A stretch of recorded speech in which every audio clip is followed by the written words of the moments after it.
তারা বলছেন ইস ইস, মানে অল্পের জন্য হয়ে গেল মিস। রেফরিবাসী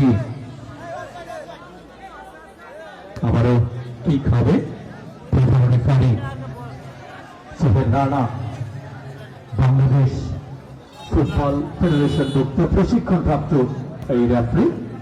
দুই অ্যাসিস্ট্যান্ট রেফারি, একদিকে জামাল হোসেন, অপরদিকে নাজমুল হাসান।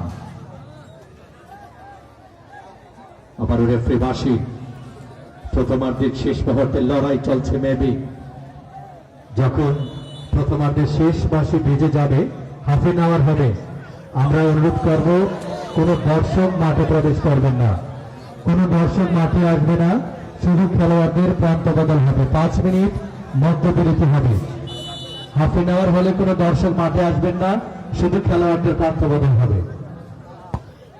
জুবায়ের ডান পায়ে উঁচু করে বাড়িয়েছিলেন, দারুণ একটি কিক ছিল। সরাসরি গোলরক্ষক শামিল দলীয় ক্যাপ্টেনের দায়িত্ব পালন করছে, বলটি বসিয়েছেন।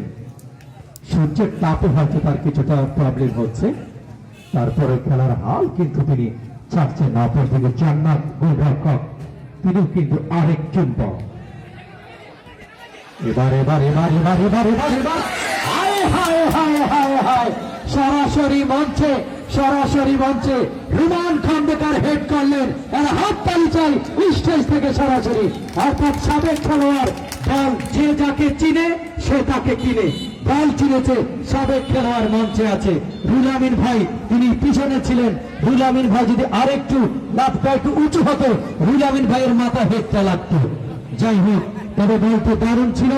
এরই সাথে প্রথমার্ধের শেষ বাঁশি বাজিয়ে দিলেন আজকের প্রধান রেফারি।